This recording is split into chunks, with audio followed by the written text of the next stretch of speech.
Good morning विद्यार्थी मित्रों, मैं पटेल नीलम कर्णावती विद्यालय में आप सभी का स्वागत करती हूँ। कक्षा 12 विषय स्टैटिक्स, जिसमें आज हम स्वाध्याय 1.4 का सवाल नंबर 1 देखेंगे। सबसे पहले क्वेश्चन कि हमें सवाल में क्या दिया गया है। मध्यम वर्ग के परिवारों के अंदाजपत्र की जांच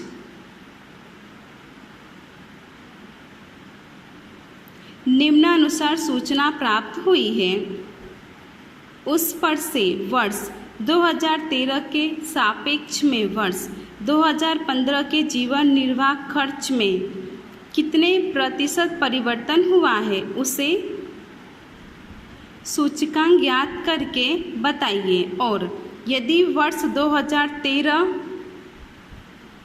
दैनिक किसी एक परिवार की खर्च पात्र औसत मासिक आय रुपया 15,000 हो तो वर्ष 2015 के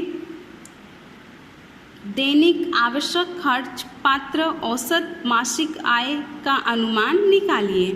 तो यहाँ पर हमें समूह दिया गया है, जिसमें भोजन है, ईंधन, बिजली, भाड़ा, कपड़ा, फुटकर इत्यादि का समावेश किया गया है। उसके बाद क्या है, भार और 2013 में खर्च और 2015 में खर्च। तो सामान्य सूचकांक क्या होता है, sigma I W sigma W. तो यहाँ पर भार, इसे हम लोग क्या मान लेंगे, भार यानी कि वेट, यानी ये हमारा डब्ल्यू हो जाएगा। अब हमें क्या चाहिए, आई चाहिए। आई के लिए हमें यहाँ पर 2 वर्ष की कीमत दी गई है। 2013 की कीमत दी गई है और 2015 की कीमत दी गई है। 2013 यानी कि हमारा आधार वर्ष और 2015 यानी कि हमारा चालू वर्ष। तो आधार वर्ष को हम लोग P0 से दर्शाते हैं और चालू वर्ष को हम लोग P1 से दर्शाते हैं। तो हमारा आय का सूत्र क्या हो जाएगा, P1/P0 गुणे 100। तो चलिए सबसे पहले भोजन के लिए हम लोग आय की कीमत निकालते हैं। तो P1 बराबर क्या हो जाएगा, 3,900। 3,900 बटे P0 की कीमत 3,000।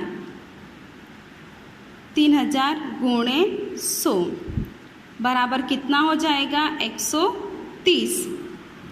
उसी प्रकार ईंधन और बिजली के लिए 1,800 बटे 1,450 गुणे 100 बराबर 127.6। उसी प्रकार भाड़ा के लिए 2,400 बटे 1,500 गुणे 100 बराबर 160। अब कपड़ा के लिए 900 बटे 600 गुणे 100 बराबर 150। फुटकर के लिए 1,920 बटे 1,600 गुणे 100 बराबर कितना हो जाएगा, 120।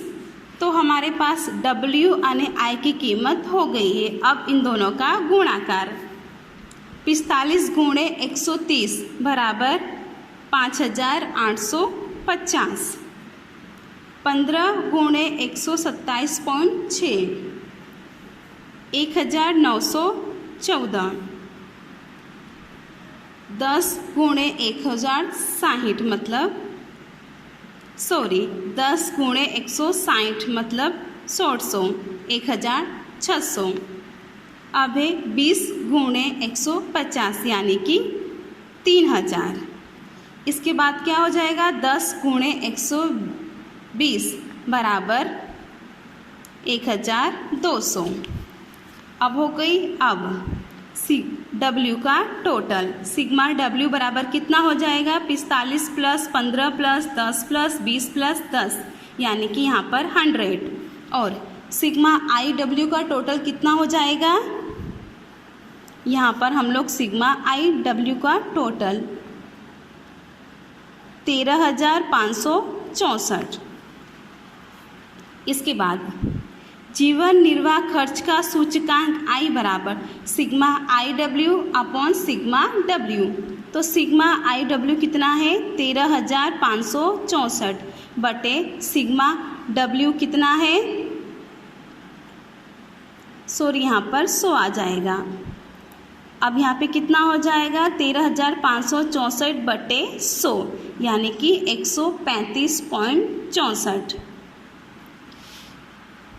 अब इसमें वृद्धि कितनी हुई है आधार वर्ष की तुलना में चालू वर्ष में, ये हम देखेंगे। जीवन निर्वाह खर्च का सूचकांक बराबर कितना हो जाएगा हमारा 35.64 होगा। ये कैसे होगा, अब ये नीचे दिया गया है। वर्ष 2013 की तुलना में वर्ष 2015 में जीवन निर्वाह खर्च का सूचकांक समग्र रूप से 135.64 यानी कि चालू वर्ष का सूचकांक माइनस आधार वर्ष। आधार वर्ष क्या होता है हमेशा 100, तो 135.64 माइनस 100 कितना हो जाएगा 35.64%। जितनी वृद्धि होगी ऐसा कहा जा सकता है। इसके बाद हमें क्या ज्ञात करना है, खर्च पात्र औसत मासिक आय ज्ञात करनी है, जिसके लिए वर्ष 2015 के पारिवारिक अंदाज पत्र के सूचकांक के अनुसार वास्तव में आधार वर्ष की तुलना में जीवन स्तर टिकाए रखने के लिए खर्च पात्र औसत मासिक आय बराबर चालू वर्ष का सूचकांक बटे आधार वर्ष का सूचकांक गुणे आधार वर्ष की आय।